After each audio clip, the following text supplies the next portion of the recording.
el, con nuestro compañero y amigo Luis García Montero, homenaje a Almudena Grandes. Como saben, AMESDE y el taller de literatura y memoria de AMESDE viene realizando una labor, ya creo que son 8 años, si no recuerdo, 10 hoy, 10. Qué bien, qué bien. Son 20 de AMESDE y 10 entonces del taller.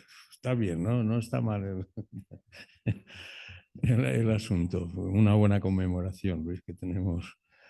Pues decía que queríamos precisamente, dados los acontecimientos y a raíz del fallecimiento de Almudena, nos planteamos que este taller llevara el nombre de Almudena Grandes. No solamente porque ha trabajado, ha hecho una labor que tiene reconocida y que no tenemos que extendernos sobre ella, sino porque su relación con AMESDE lo fue desde el principio, igual que la de Luis. Desde la creación de AMESDE, hace ya 20 años, iniciamos unos pasos de exigencia del conocimiento de la memoria histórica en nuestro país, y en ese compromiso participaron en la elaboración del primer documento que se realizó, le comentaba antes a Luis, coordinado por Carlos Jiménez Villarejo, reclamando la necesidad de que existiera una ley de memoria en nuestro país. Estamos hablando de las fechas 2002-2004. Ese manifiesto, las primeras personas en Madrid que lo firmaron, lo apoyaron, lo difundieron, entre otras, pues fueron Almudena y Luis. A raíz de esa comunicación permanente, de esa reivindicación, porque también estuvieron en las manifestaciones que hicimos en la calle reclamando la ley, valorando aquella ley del 2007, que calificamos como un paso insuficiente, pero un paso que se dio en la reclamación del derecho de las víctimas a su reconocimiento en nuestro país. Pues yo creo que ese trabajo que venimos realizando tuvo en ellos, tiene en ellos un ejemplo claro de lo que pretende ser esta asociación.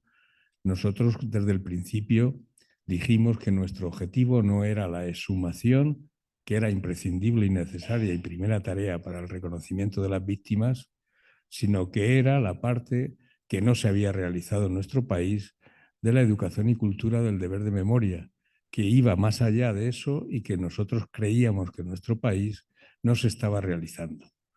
Nunca hemos dicho que no existieran buenos historiadores, al contrario.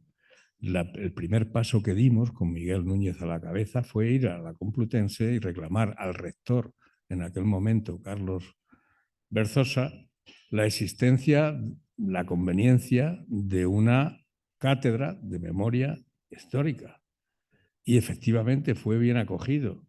Él nos emplazó a que fuéramos no un grupo de amigos conocidos de diferente militancia política y sindical, sino que fuera una entidad que pudiera dirigirse a la propia universidad para que efectivamente él pudiera intervenir como rector para facilitar los trámites.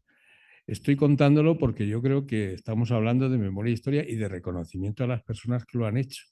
Y en el campo de la literatura, también, una vez creada la asociación, tuvimos la suerte de contar con su apoyo para que se hicieran las jornadas en la Biblioteca Nacional, en las que tuvimos, yo creo que fueron 3 años, trabajando sobre literatura y memoria, para que Julio Aróstegui asumiera la cátedra de memoria, y en este año estamos trabajando para que se le haga un reconocimiento, un homenaje, puesto que hemos recuperado una cátedra de memoria, y no solo de memoria, la hemos ampliado, porque 20 años también son 20 años de peso, de trayectoria, y yo creo que nuestro país de experiencia ya acumulada. Y no quiero extenderme más en la parte de la historia, porque de literatura seguro que vamos a hablar los demás, van a hablar los demás. Pero quiero explicar que esto es un reconocimiento obligado por nuestra parte como asociación, que es un aspecto que queremos mantener vivo y que creemos y seguimos creyendo que el deber de memoria no se limita a las obligaciones jurídicas legales de la justicia transicional, de todos los elementos imprescindiblemente para una democracia fuerte, que se reconozca a las víctimas que han hecho posible que vivamos en democracia, sino que tiene una connotación mayor en el campo también de la literatura, de la filosofía, del pensamiento. Y que en ese trabajo sí queremos seguir contando con personalidades como en este caso Luis, y el reconocimiento lógico a Almudena Grandes. Así que, si os parece, le damos la palabra a Luis y luego pues el director ya de la cátedra, del taller, pues organiza un poco el debate para que todos podamos preguntar si nos apetece alguna iniciativa. Gracias, Luis, tienes la palabra, adelante cuando quieras. Bueno, muchas gracias, Jaime, y gracias por la invitación. Para mí es un gusto estar con vosotros, con vosotras, muchos amigos, amigas, hablando sobre memoria aquí en el taller de Amezde y recordando a Almudena. Yo creo que lo mejor que puedo hacer para no ponerme en plan teórico, porque aquí hay gente que sabe mucha más teoría que yo, es contaros mi vida y contaros cosas que tienen que ver con Almudena y cosas que tienen que ver con el significado de la memoria, porque la memoria no solo es recordar el pasado, sino, como sabéis, pertenece a un tiempo de presente, y hay momentos que son oportunos para hacer ejercicio de memoria y otros que pasan pues más vertiginosamente, más rápido, y conviene para los que tenemos la conciencia de la importancia de la memoria en el compromiso con el futuro, pues conviene tener conciencia de que hay que trabajar por hacer que en cada época la memoria tenga el máximo protagonismo posible. Vamos a ver.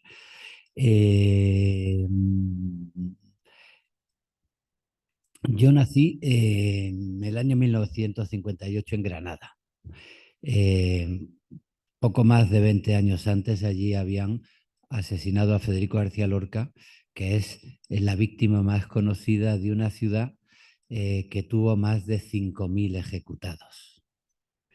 Mi abuelo, que era de derechas, tuvo que cambiar de domicilio porque tenía la casa en la cuesta que llevaba al cementerio, y a los pocos días ya no pudo resistir ver pasar camiones de amigos suyos, gente de la cultura, de la Universidad de la Música, que iban al cementerio a ser fusilados, ya fuera el alcalde de Granada, ya fuera el rector de la Universidad de Granada, o algún músico conocido, o gente de la ciudad. Eh, para mí fue muy, muy importante descubrir la poesía en casa de mis padres. Yo soy, siempre lo repito, el mayor de 6 hermanos, y como en las familias de clase media en Granada, pues mis padres tenían la costumbre de cerrar un salón para que no lo rompiéramos los niños con nuestros juegos. Una silla, yo siempre recuerdo que le he oído muchas veces a mi madre decir: tengo 6 y todos varones, porque iban buscando a la niña que nunca llegó.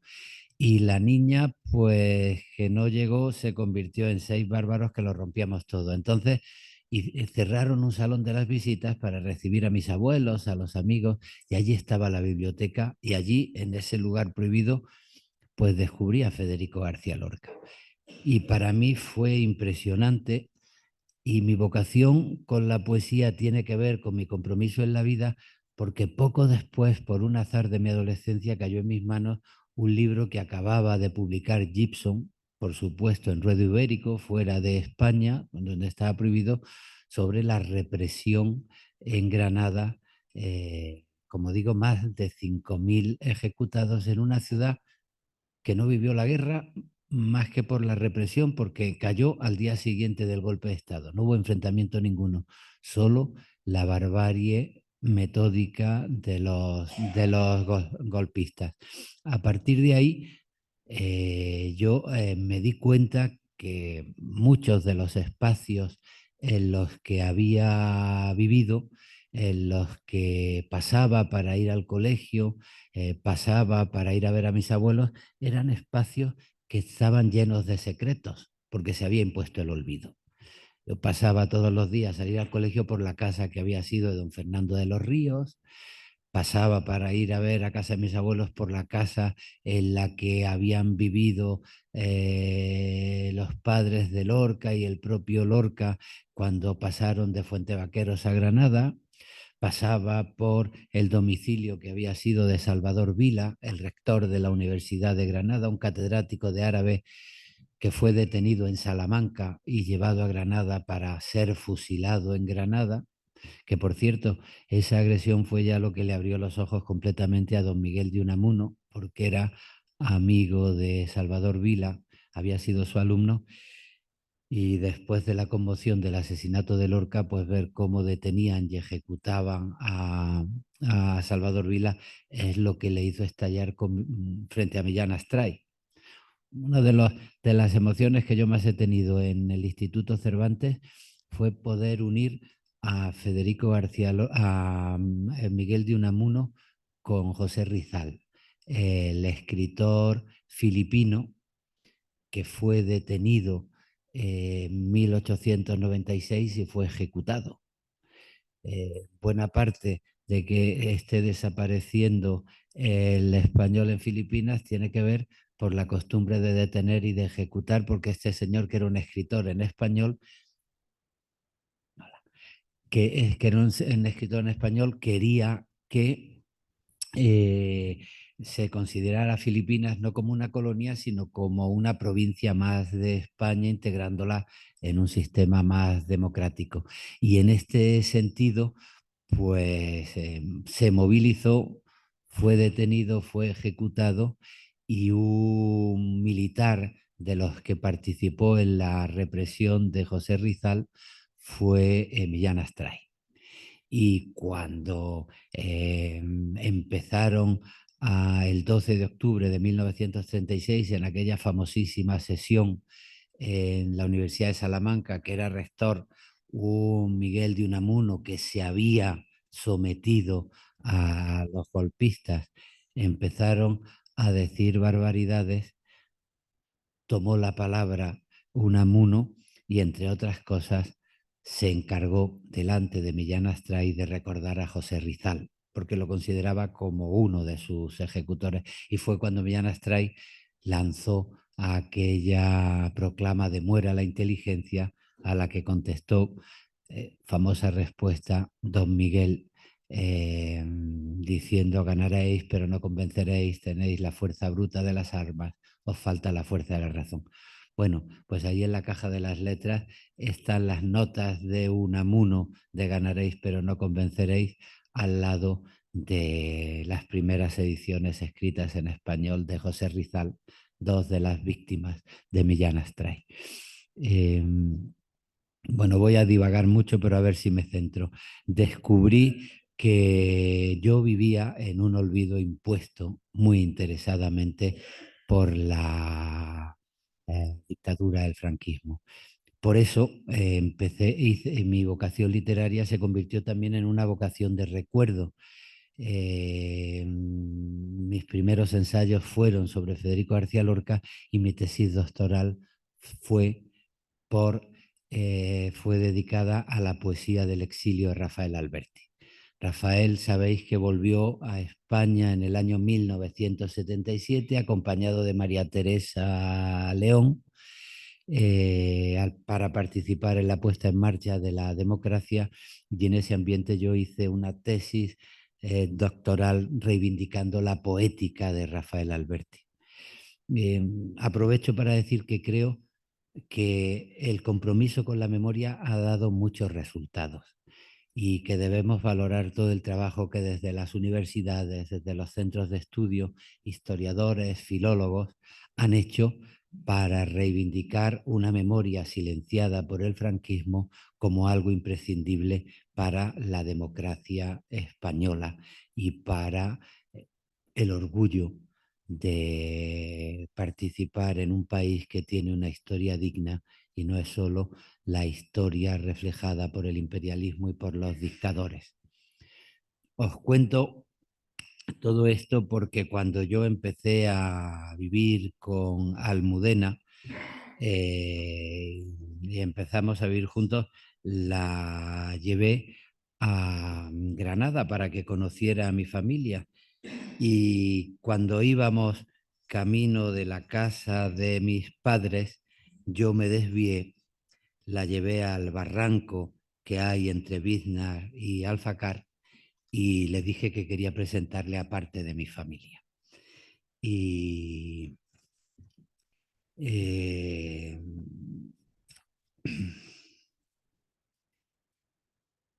como, como decía antes, en el barranco de Biznar se ejecutó a, a muchas personas.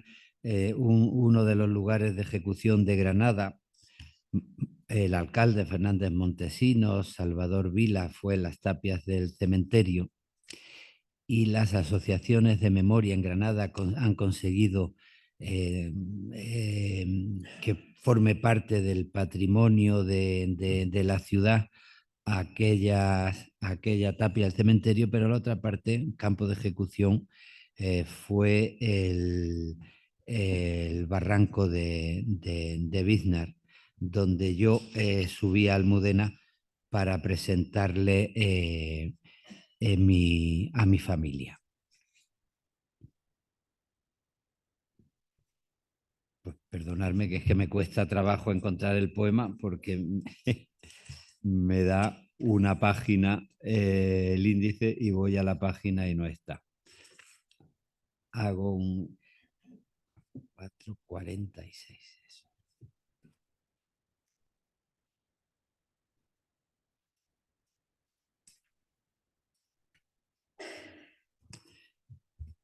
Es una visita al lugar donde fue ejecutado y fue enterrado Federico García Lorca. Se han hecho varios intentos para, para buscarlo, no se ha encontrado. Yo no sé si a lo mejor después del escándalo que se produjo por la muerte de Federico García Lorca, el propio franquismo se llevó el cadáver y lo escondió en otro sitio. Hay quien dice que la familia lo buscó y lo sacó. Yo eso no me lo creo. Era un campo de ejecución muy peligroso. Habían matado al marido de la hermana, que era el alcalde de Granada, a Federico García Lorca. La familia estaba muy señalada, estaban relacionados con Fernando de los Ríos y con el socialismo granadino. No se andaban con contemplaciones ni iban a dejar a la familia, creo yo, que sacasen el cadáver. Y además, si lo hubieran sacado, ahora les convendría contarlo, porque en esa época hubiera sido un acto de valentía. Si no se encuentra, yo creo que los que lo quitaron de en medio fueron los propios franquistas. En cualquier caso, nos conviene mucho recordar que allí mataron a Lorca, porque siempre he temido que como saliera el cadáver de Federico, los otros 2.500 fusilados iban a quedar desamparados y no me extrañaría, menos mal que eso ya se ha declarado zona histórica, porque en un momento determinado digo, como saquen de aquí a Lorca, lo convierten esto en un lugar residencial de merenderos a las afueras de Granada y se borra un lugar que es sagrado. Bueno, el pasado. Después de atravesar por las últimas casas humilladas y de sufrir el vaho de los desmontes y los vertederos, la carretera sube al aire limpio en favor de la luna interrumpida hace ya mucho tiempo. Cuando los faros doblan por los estremecidos olivares, se encienden todavía imágenes de guerra, las ametralladoras en sus nidos de rata, los caminos nocturnos y más arriba Sobre los días y las fechas, un rumor de palabras, un tiempo de poetas y república, de voluntad civil en las pizarras y dignidad, una melancolía de golpe traicionada cerca de Vidnar, en la fosa común de este barranco.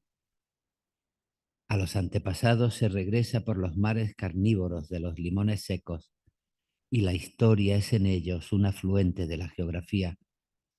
Hay quien busca ciudades, la balada del bosque y la montaña verde, el armario vacío de una casa, la bandera o el himno.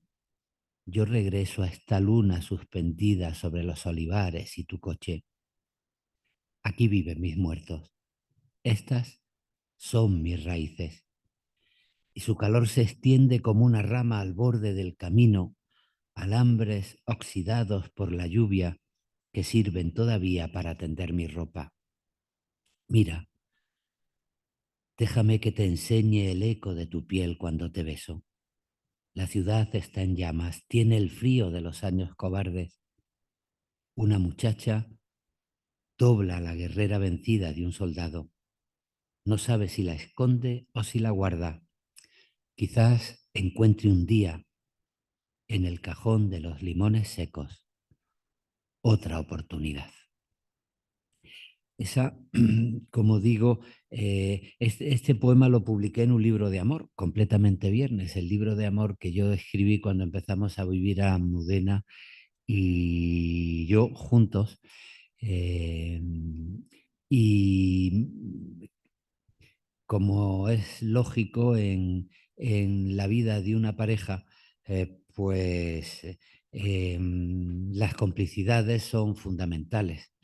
Yo tuve la suerte de coincidir con ella en todos menos en el fútbol, porque ella era muy atlética y yo como niño de provincia soy del Granada Club de Fútbol y después entre los grandes pues soy del Real Madrid. Pero Eduardo Galeano decía que el fútbol es lo más importante de las cosas sin importancia. Y es verdad, y en ese sentido, pues eh, para ella el hecho de creer que su labor literaria era reivindicar la herencia de Benito Pérez Galdós, pues tuvo también en mi propia vida el eco de que para mí mi vocación literaria fue la manera de recibir la herencia de Antonio Machado y de Federico García Lorca. Y en ese sentido, la memoria y el compromiso pues fue fundamental. Ella, como sabéis, empezó a escribir en 1989 una novela, la primera que publicó, Las Edades de Lulú.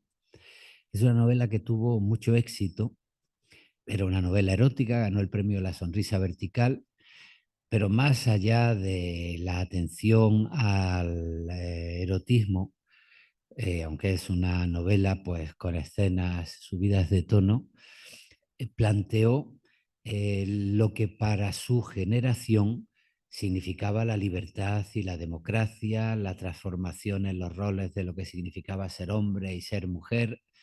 Fue entonces cuando Almudena empezó a decir que las mujeres habían perdido la guerra dos veces, la primera como ciudadanas demócratas, como todos los demócratas, pero la segunda como mujeres, porque la represión cayó fuertemente de parte de todas las libertades que había conquistado en la igualdad la República. Era una novela que hablaba frente al clericalismo de la libertad de una juventud que quería transformar la historia. Eh, Se hizo muy popular, se llevó al cine, se hizo una película que tuvo bastante éxito, muchas traducciones, y ella se convirtió en una mujer muy popular hasta el punto de que empezó a plantearse su futuro y se planteó qué es lo que quiero yo ser, famosa o escritora. Y decidió ser escritora, cosa que muchas veces hay algunas personas de éxito que se olvidan de la dignidad de su profesión para buscar, y más ahora con los medios de comunicación y las redes, más buscar el eco social de ser famosos y no ser, por ejemplo, escritores. Su segunda novela, y a mí eso me llamó mucho la atención, es quizá la novela de comunicación más difícil para el público que haya escrito nunca Almudena. Fue un primer cambio que tuvo que ver con su decisión de ser escritora antes que de ser famosa. Y ser escritora para ella supuso pues meterse en indagaciones sobre el estilo y sobre la forma. Y Te llamaré viernes es una novela bastante difícil. Esa fue una decisión que tomó y que a mí entonces,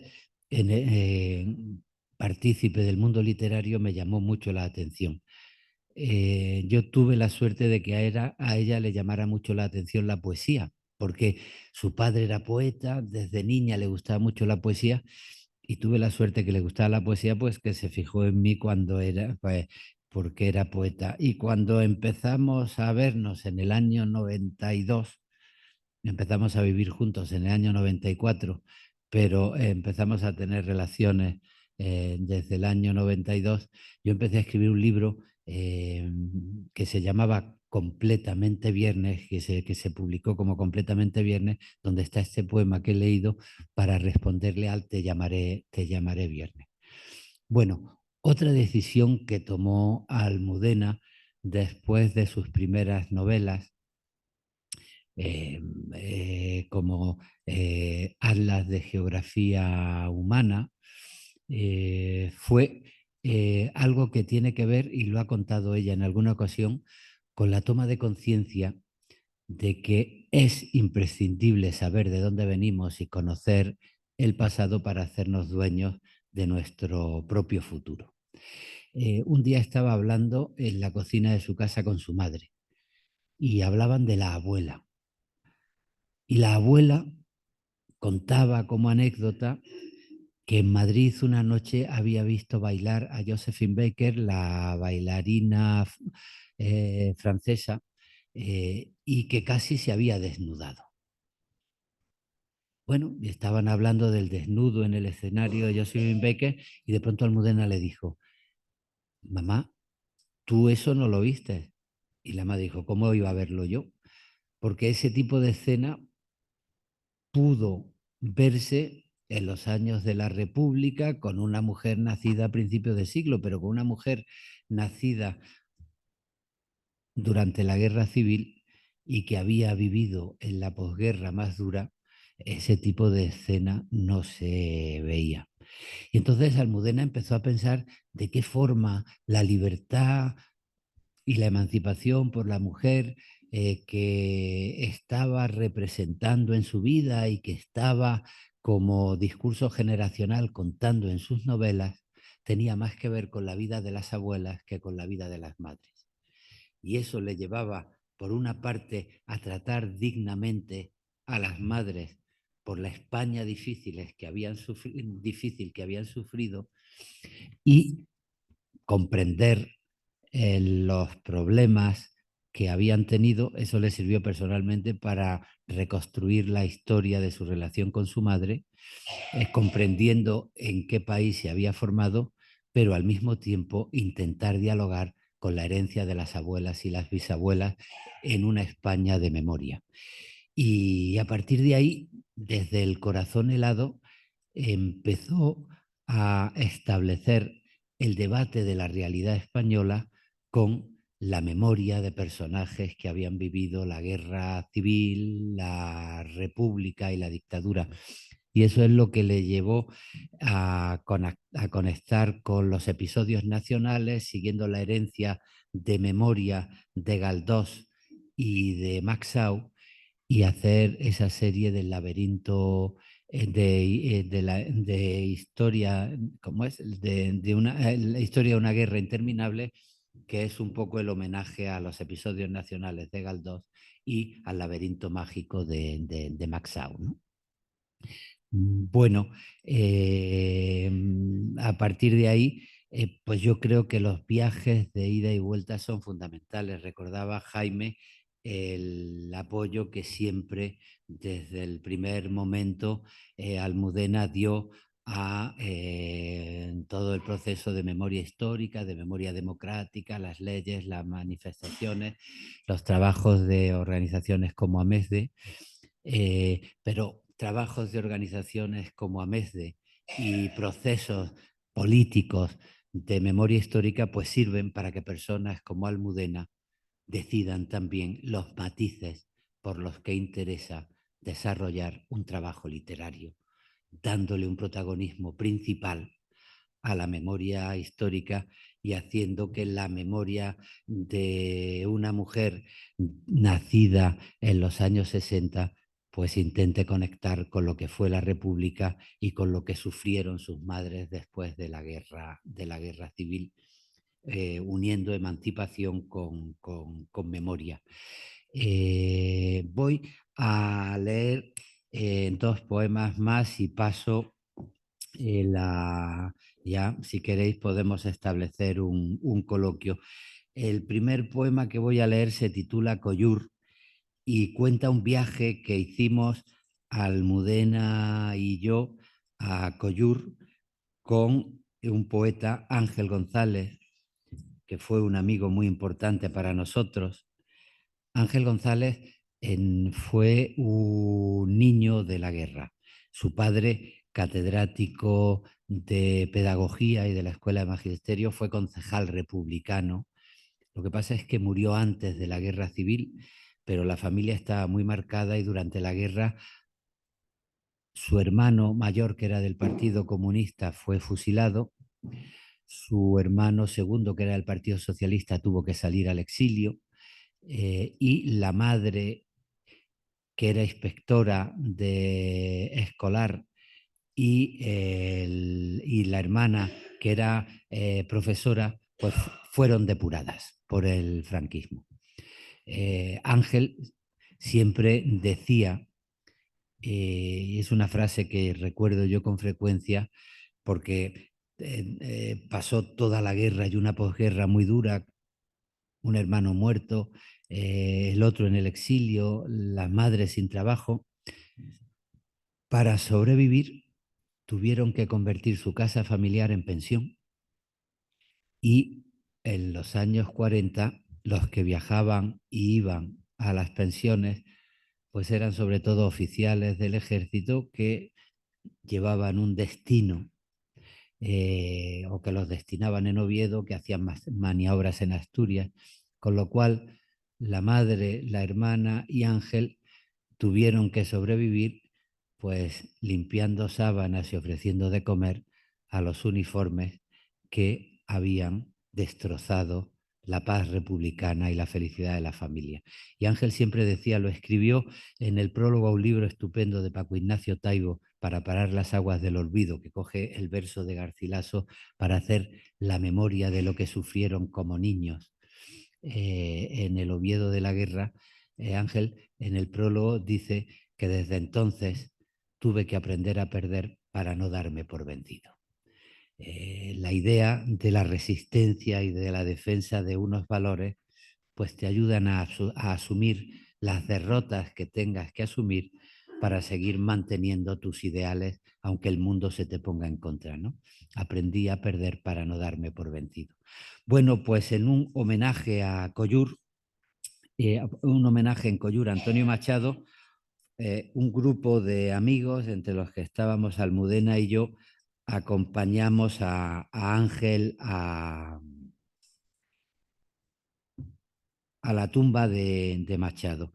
Ángel había estado ya en Coyur en el año 59, celebrando recordando los 30 años de la muerte de Machado en Coyur.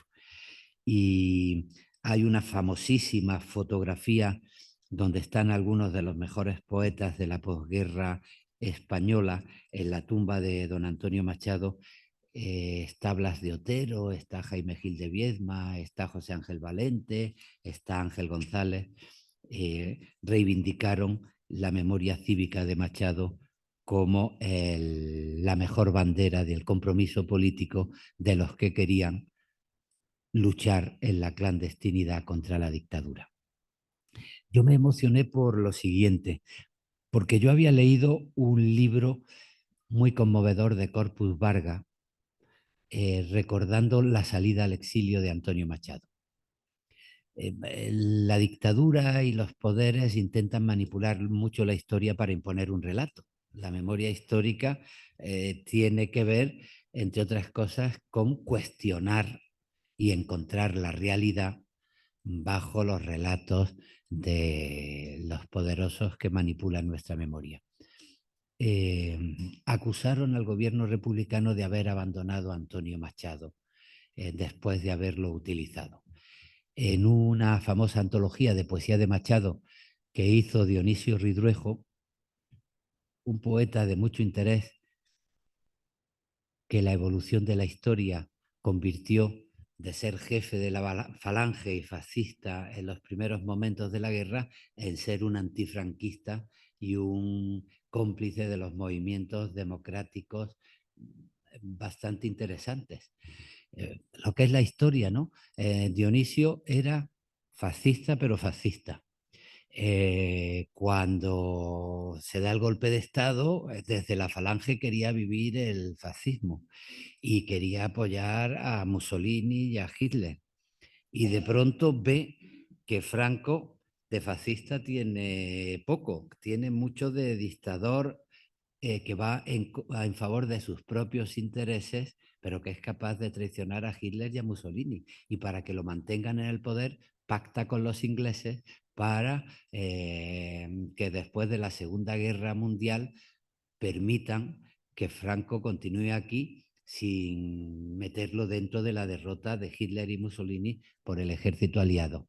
Y cuando ve de qué manera traiciona a Mussolini, Dionisio Ridruejo dice, y este cabrón es un traidor. Y entonces empieza a distanciarse del franquismo y acaba perseguido por el franquismo porque empieza a trabajar en la clandestinidad con los movimientos de lucha contra el franquismo. Bueno, pues cuando era franquista hizo una antología de poemas de Antonio Machado diciendo que Machado no podía ser de izquierdas porque era bueno. Era en el buen sentido de la palabra bueno. Era bueno y que entonces había sido manipulado por el gobierno franquista, por el gobierno republicano y que lo habían abandonado.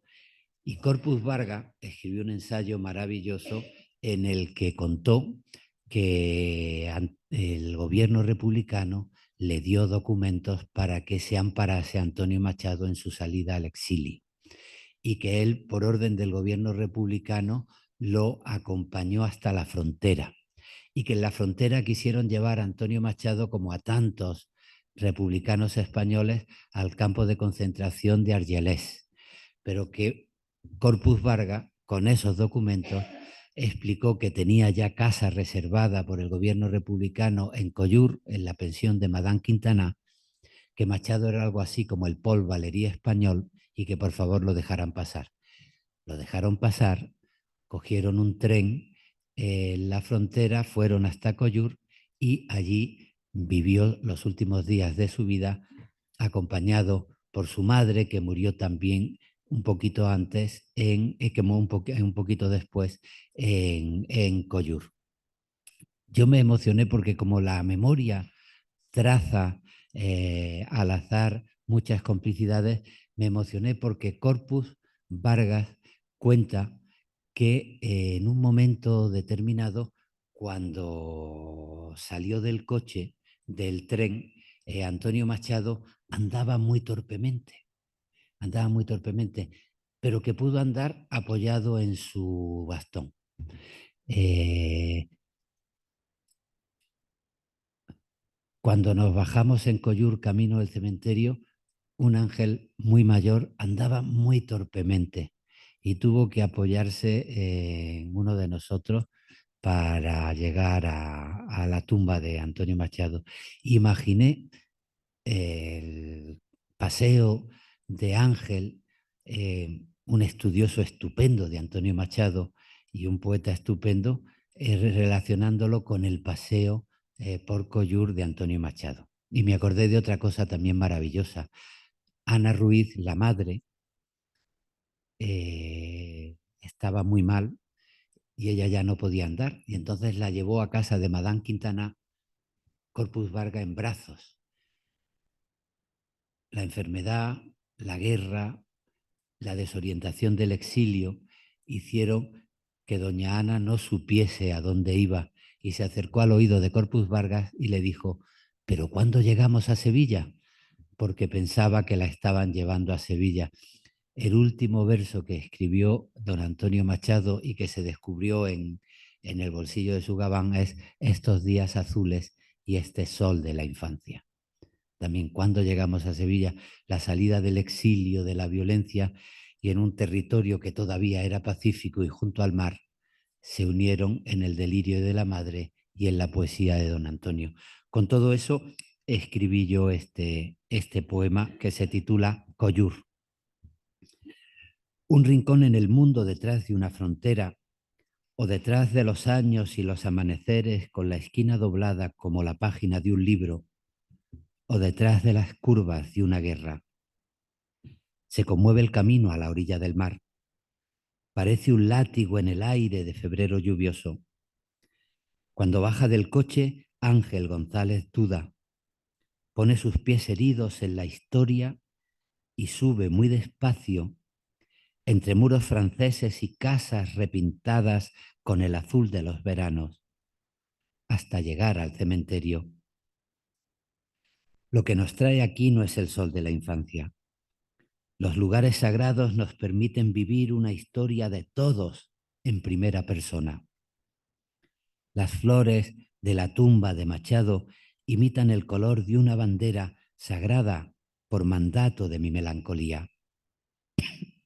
Aquello que perdimos una vez y el frío de las manos, la palabra en el tiempo, el dolor de las vidas que se cortan en el cristal de los cristales rotos, descansa hoy, casi desnudo, en una tumba de poeta. Cuando llegamos a Sevilla, preguntaba su madre al entrar en Coyur. Qué difícil la suerte de los pueblos que viven protegidos por la misericordia de un poema. Qué difícil la última soledad de Machado. La luna llega al mar, el mar llega a Sevilla, nosotros a un recuerdo y a esta pálida, desarmada emoción de saber compartir una derrota. Y el último poema que quiero leer tiene que ver con la enfermedad y con la muerte de Almudena.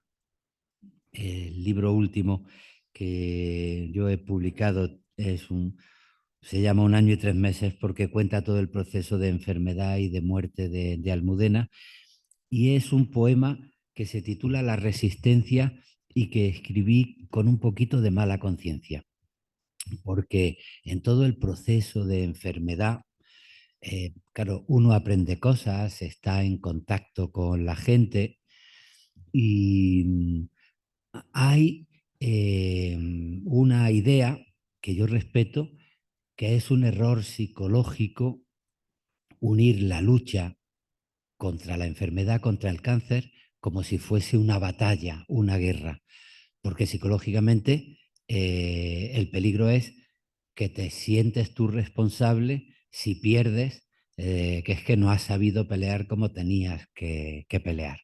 Y es verdad, es un problema biológico del que no somos responsables. Aunque yo la verdad tampoco me lo creo mucho, porque yo dejé de fumar hace 18 años y a la puñetera de Almudena no pudimos convencerla, ni sus hijos ni yo, de que dejara el tabaco. Pero en fin, eso es otro tema de conversación. Pero es verdad que hay que tener mucho cuidado a la hora de identificar una enfermedad con una batalla. Lo que ocurre es que en muchas conversaciones con ella, claro, la palabra resistencia tenía mucho que ver con su vida, con su literatura, con su historia, y muchas veces en un momento difícil, pues decía, bueno, más resistieron los antifascistas en Madrid. O, y bueno, y entonces yo escribí este poema, La Resistencia, que lo que es un homenaje a su literatura y a toda su implicación con la memoria histórica y a todos los argumentos de las últimas, de las novelas que escribió en la historia de una guerra interminable, en el recuerdo a todos los que lucharon contra el golpe de Estado o contra la dictadura una vez que se produjo la derrota. Entonces, querría acabar esta intervención mía con este poema que se titula La Resistencia. Una hermosa palabra que tantas veces llega hasta nosotros en manos de la historia. Es la razón del viento en casi todas tus novelas. La ciudad que resiste un bombardeo. No pasarán. Las redes clandestinas que luchan contra el nazi. Las huelgas generales. La rebeldía de la gente anónima en una dictadura. No has querido quedarte ingresada esta noche, así que regresamos al cuartel y el taxista no pone buena cara cuando nos acercamos en la silla de ruedas hasta su posición. El hospital, la cuesta, el maletero, la lentitud de tus rodillas al entrar en el coche asaltan su paciencia. Yo no se lo reprocho. No sabemos cuáles son sus batallas, mientras la historia cae resumida en nosotros y en tu mano que guardo entre las mías. Al regresar del frente, en la luna menguante se dibujan las palabras amor y resistencia. Nada saben de pólvora ni redes clandestinas. Con pocas fuerzas hoy, el cielo de Madrid nos mira triste.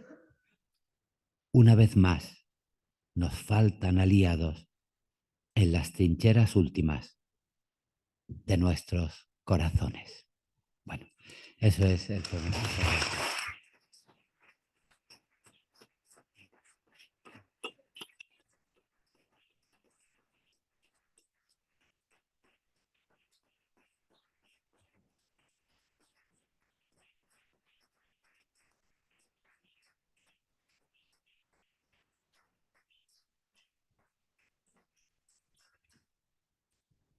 Muchas gracias, Luis, por haber venido y por habernos dejado participar de estos poemas que nacieron del alma.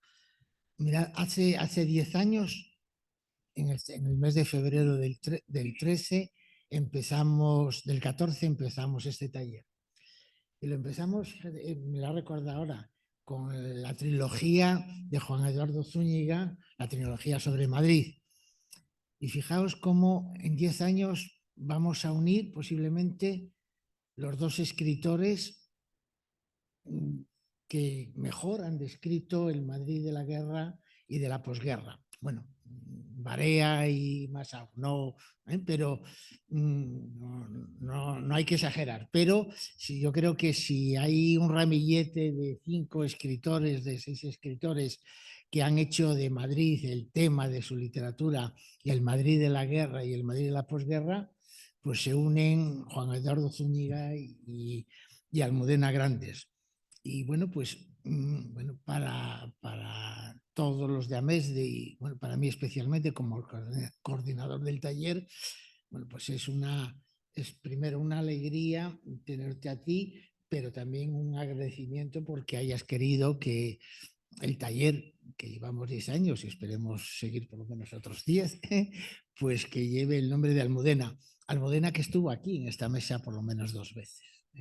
2 veces y además, bueno, pues con su manera desbordante de hablar, pues casi me permitió el coloquio, porque bueno, todo lo decía ella, aunque si recordáis, la segunda de las intervenciones, la segunda, cuando me parece que comentábamos los pacientes del doctor García, ella en un momento determinado se sintió un poco, dijo, oye, José Manuel, pero este taller qué crítico es, ¿eh? Porque no siempre encontró en esa novela, hubo algunos comentarios. A mí querría preguntarte dos cosas. Fíjate, en el taller hemos leído por lo menos ya dos novelas que se publicaron póstumamente. Si recordáis, la suite francesa de Nemirovsky y El primer hombre de Albert Camus. Dos novelas de personas que estaban escribiendo y en el momento de escribirse, pues una porque la atrapan los nazis y otro porque un árbol se puso delante del coche y los mató. Del libro de Albert Camus no sabemos lo que iba a ser, es decir, él iba a contar su vida, su infancia en Argel, pero no sabíamos cuánto. De Nemirovsky sí sabíamos, había hecho casi una especie de esquema.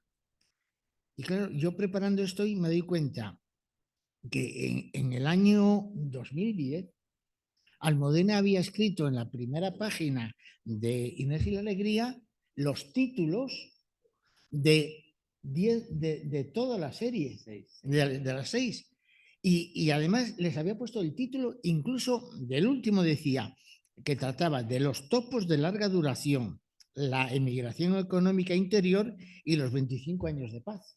Es decir, que ya en el 2010 ella había hecho un esquema, había dicho de qué iba a hablar en esos 6 libros y además ahí, repasándolo esto me he dado cuenta que el primero, Inés y la Alegría, dura del 1944.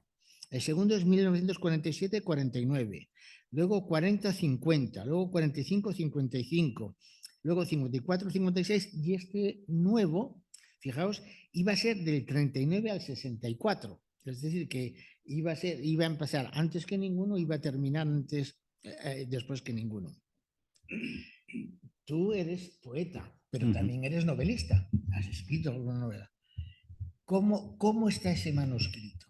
Porque yo recuerdo cuando murió Martí Santos, años después hubo una edición de José Carlos Mainer de Tiempo de Destrucción, sí, que era otro libro que también otro señor muerto en accidente de coche se quedó así. ¿Cómo está esa? Pues, por desgracia nos hemos quedado sin el último episodio de La Guerra Interminable, que se iba a llamar Mariano en el Bidasoa y, como ha recordado, iba a hablar de la vida de los topos y a acentuar también la lucha en la clandestinidad hasta los años 60, también con el protagonismo de movimientos sindicales. Pero nos hemos quedado sin él. Ella, cuando empezó a hacer los episodios, quiso programarlos como un marco común para poder seguir también la estrategia de Galdós y de Maxau, porque así los personajes más significativos podían aparecer. El que era protagonista en un episodio aparecía de manera secundaria en otro, y el que en el primero era pues más desapercibido, de pronto en el tercero pues os cobraba protagonismo, y hacer una mirada colectiva. Y era muy disciplinada y empezó a hacerlo. Lo que ocurre es que cuando algo la golpeaba mucho, como la manera que tenía de responder era con la imaginación narrativa, pues interrumpió por 2 veces la redacción de los episodios. Cuando la crisis económica de 2008 y todas las dificultades y los problemas que hubo suspendió la redacción de los episodios para escribir una novela, Los besos en el pan, jugando con la metáfora de esa costumbre de besar el pan que habíamos tenido en la España menos desarrollada cuando se nos caía al suelo, para, bueno, entre otras cosas, para unir la memoria de las generaciones mayores que habían durante mucho tiempo convivido con el hambre, con los problemas de la gente joven, donde la sociedad del narcisismo y del bienestar pues estaba derrumbando, ¿no? Y escribió Los besos en el pan. Para eso interrumpió la escritura. Después la continuó y después de publicar la última novela, que si no recuerdo mal es La madre de Frankenstein, de pronto estalló la pandemia.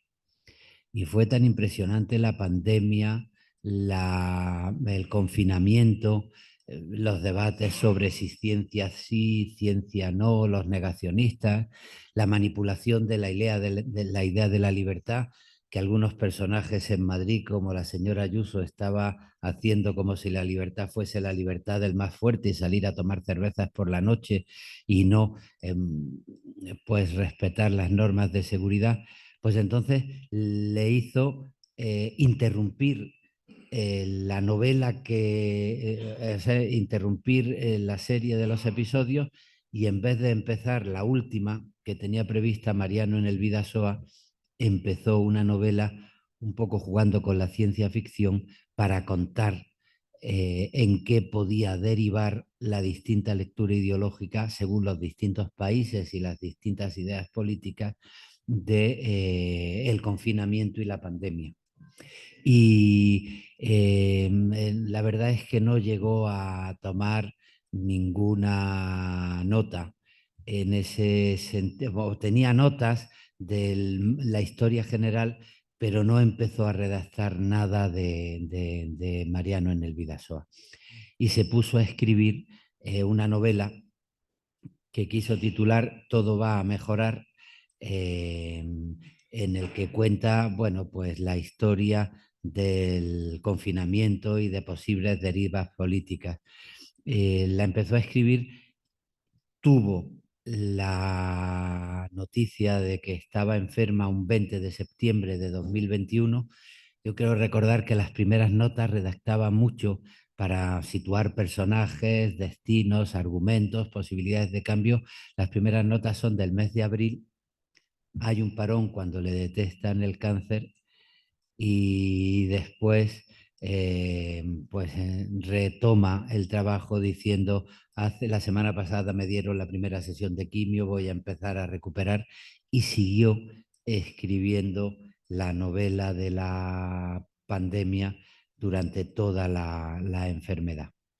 Ella tenía la costumbre de ir escribiendo, cuando acababa un capítulo corregirlo y pasar al siguiente, y tenía la costumbre de en un cuaderno ir explicándose la evolución de los protagonistas y la evolución del argumento, ¿no? Y bueno, ahí estuvo con la novela hasta que ya al final le faltaba un último capítulo que no pudo concluir. Me dio indicaciones, me enseñó el diario donde ella tenía cómo quería que acabara la novela y me dio indicaciones para acabarla. Y porque quería que supiesen los lectores cómo quería acabar la novela.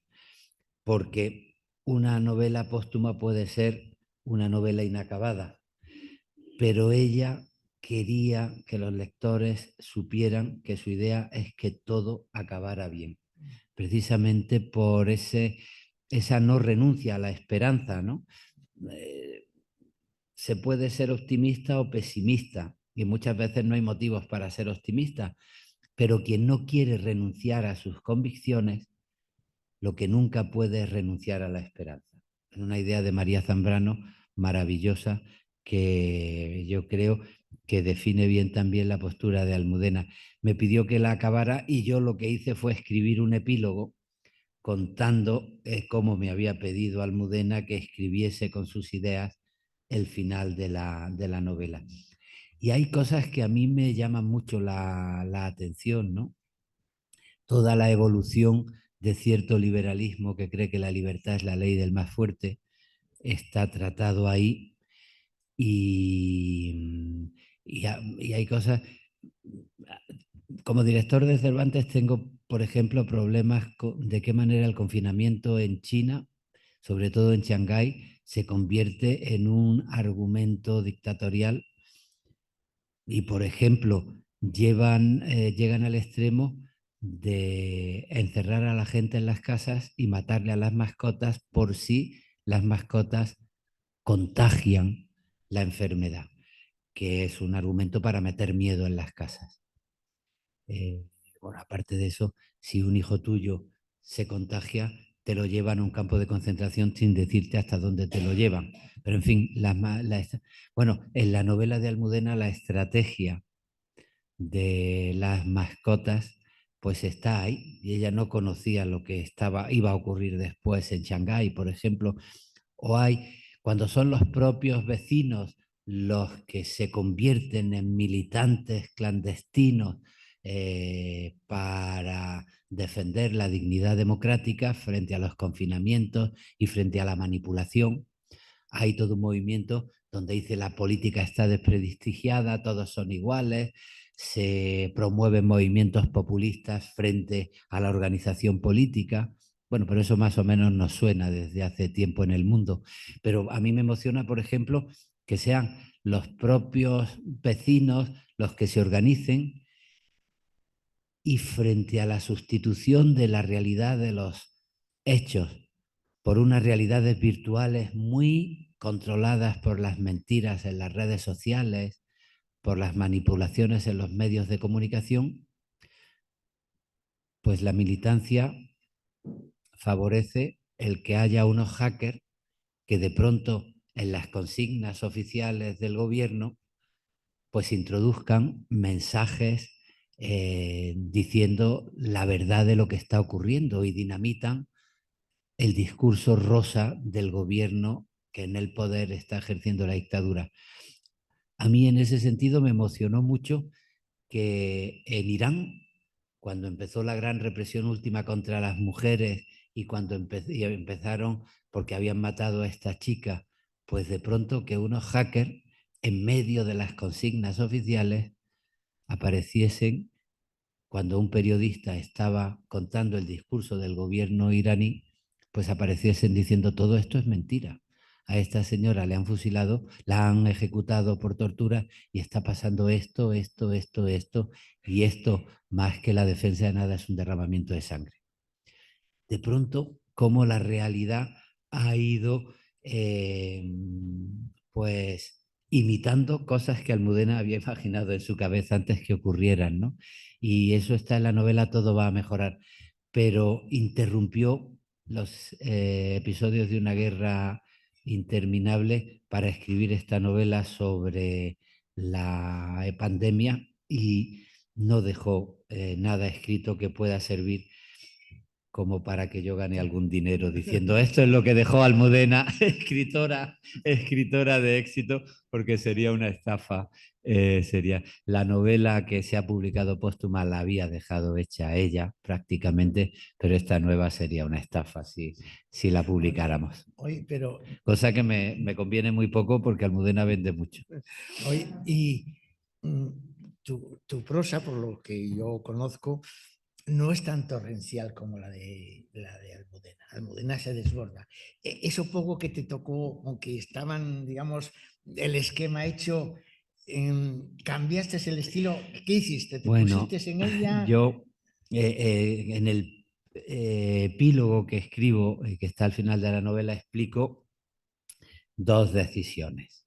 Una, la de hacerle caso a Almudena y acabar la novela, y otra, lo que me parecía más justo para acabar la novela, que era integrarme en el argumento para explicarle al lector cómo quería que acabasen cómo quería que acabasen los personajes y la historia, pero no intentando imitar el estilo de Almudena ni sustituir a Almudena, porque eso primero me hubiera salido mal, no hubiera podido estar a la altura narrativa de ella, y en segundo lugar era como intentar falsificar hasta dónde había llegado Almudena, y por eso era mejor decir hasta aquí ha llegado y a partir de aquí yo con mi propio estilo cumplo lo que ella quería y explico lo que tenía pensado para su argumento y sus personajes.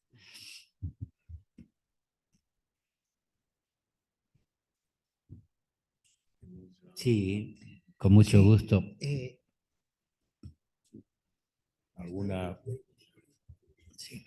Bueno, mirad, tenemos todavía 10 minutos. Ay, se me ha olvidado dar las gracias a la Escuela de Relaciones Laborales por habernos dado cobijo. Pero es que aquí está Lorenzo, que fue cuando empezamos el taller, él era el director y fue la persona que hizo posible que aquí pudiéramos estar. O sea que Lorenzo, en nombre de todos, muchas gracias, muchas gracias. Y Ana, trabajadora de aquí, pues también en nombre del presente. Pero que sepáis que si Lorenzo no hubiera tenido la tan buenísima disposición que tuvo, pues no, quizás no hubiéramos dispuesto de este sitio tan histórico. Tú que eres granadino, cuando estuvo Caroline Richmond aquí presentando unos cuentos de su marido, de Fresco Ayala, ella me dice: oye, José Manuel, no sabes qué emoción me da aquí, porque cuántas veces Paco me contaba de este aula cuando él fue estudiante de Derecho en Madrid. Y catedrático de Derecho Político, sí. También aquí. Es que aquí estaba la universidad y él se formó, además se formó en un derecho político marcado por gente como Fernando de los Ríos, como Jiménez de Azúa y como en otros catedráticos aquí en este edificio. Sí, sí. Pero es que ella contaba incluso que él le había hablado de esta sala. De esta sala. De esta sala escalonada. Y ella se emocionó de verdad. Bueno, pues gracias, Lorenzo, por ello. Podríamos aprovechar si queréis hacer alguna pregunta. Me temo que a lo mejor se queden así como con nosotros o con Almudena, ven que hablaban, a lo mejor a ti ahora te respetan y les da un poco de apuro. No, pues. Sí. Yo quería decir que agradezco mucho a Almudena toda esa historia que ha contado sobre la República, sobre todo por esto de la guerra. Porque yo que soy una generación justo cuando tenía 20 años para ser conscientes de algo de lo que somos. Porque todo era tan... Sí. Porque todo Sí. era tan... Como era todo tan misterioso, ¿cuál es la republicana? Entonces, cuando todos y siempre he contado todo eso, lo que has vivido, lo que ha sido No, Pepe.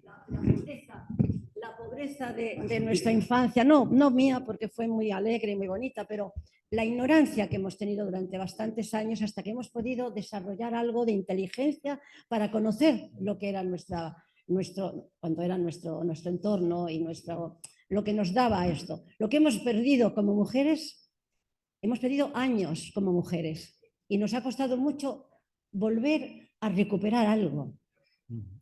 Nos ha costado y aún no lo hemos conseguido. Y entonces agradezco mucho a Almudena, que ha sido nuestra voz, la voz de nuestras madres y la voz de nosotros, ¿no? Los que hemos nacido en el 40. ¿no?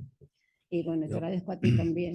No, yo lo agradezco mucho, aparte a todos los amigos que hemos tenido la oportunidad de conocernos, el cariño general de la gente es muy emocionante, ¿no? Y Almudena siempre decía que el mejor premio de un escritor es pertenecer a la educación sentimental de sus lectores. Mira, ahora me... Bueno, es el taller de... No, que tengo el coche en el taller y lo había dejado abierto porque estoy detrás de que me llamen y no me han llamado. Estaba a punto de cogerle y decir, llamo en 5 minutos. Es muy emocionante y consuela mucho en la medida de lo posible. una emoción grande venir a Madrid y que te digan que próxima estación. Eso es una metáfora para mí ahora, la memoria histórica. Próxima estación Almudena Grande. Pues es la manera de que la próxima estación es lo que tiene que ver con mi memoria.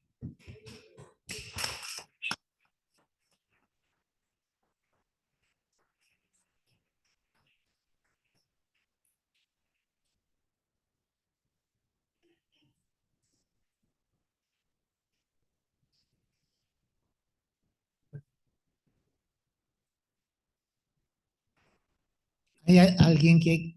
Sí, le acercas el... Sí, voy. Es que solo tengo 2 manos y 2 pies, perdón. ¿Algún mensaje? Sí.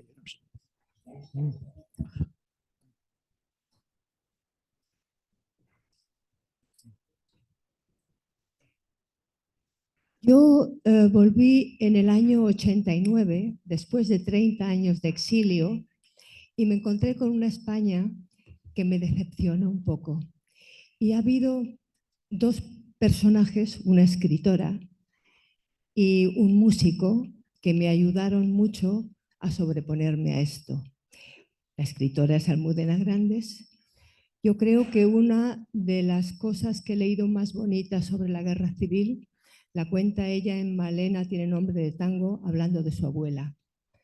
Me llegó muchísimo. Y el cantante es, por cercanía y por sus coplas, Carlos Cano. Mi padre es granaíno, era granaíno, y yo conozco el barranco de Biznar. Y además, tú me acercaste a Ayala y leí Ayala y la verdad es que es impresionante. Y por todo eso y por mi cercanía con Amesde estoy aquí y os doy las gracias a todos. A ti por haberla cuidado tanto y a esta España que ahora sí creo yo que va cambiando. Muchas gracias.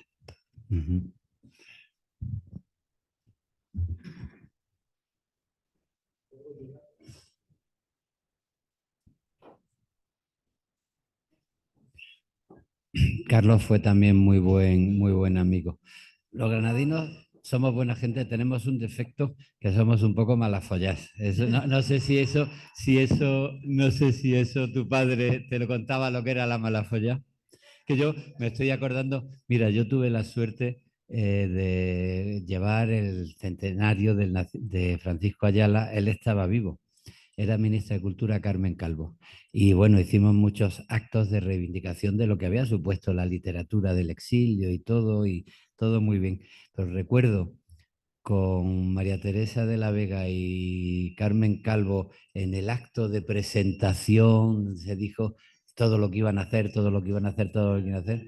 Cuando le dan la palabra a Paco para que cierre, le pregunta a Carmen Calvo, don Francisco, díganos usted, de todo lo que se va a hacer, ¿cuál es el acto que más ilusión le hace? Y Francisco dijo, pues lo voy a decir, el acto de clausura. Y le dije a Carmen, no te lo tomes a mal, es que los granadinos tenemos mala folla. En Granada. En Navades, sí. Hola.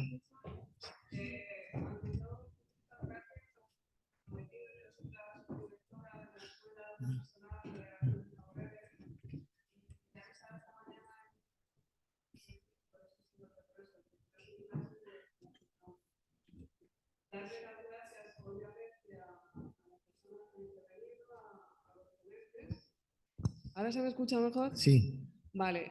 Y sobre todo al marido de Almudena Grande, porque nos ha ayudado, yo que soy un poco más joven, a darme cuenta que solamente se puede construir el futuro si realmente haces memoria y ves desde dónde venimos.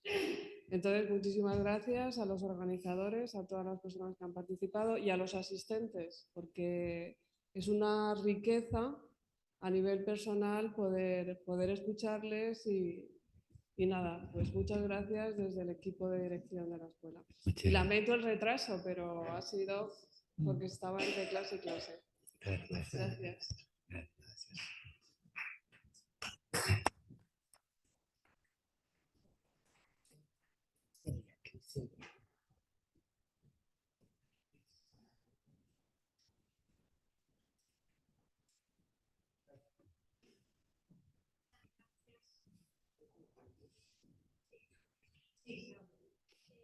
Mira, Luis, estás en un ambiente de mucho nivel cultural, intelectual, pero yo tomo la palabra por tantos clubes de lectura de pueblos, de aldeas. Vengo de San Sebastián de los Reyes, que la semana pasada tuvimos la madre de Francis. Éramos 25 personas, pero desde amas de casa, personas sin estudios más que estudios primarios, donde se puso o se valoró enormemente la documentación que hacía Mudena históricamente, la visibilidad que dio a tantas mujeres y a tantos hechos cometidos, y luego pues la ternura de los personajes. Pasamos 2 horas maravillosas, pero quiero repetir que es que forma parte ya del subconsciente colectivo de toda España, y me atrevo a decir de Latinoamérica y parte de Europa. Por eso, por esa grandeza, esa sutileza, esa sensibilidad de llegar al alma femenina especialmente e interclasista. Así que muchas gracias por estar aquí y a todos los organizadores. Muchas gracias. Muchas gracias.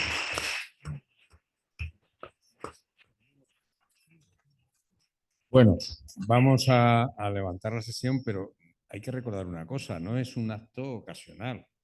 Los que estamos con la memoria, lo que estamos haciendo es construyendo un futuro mejor.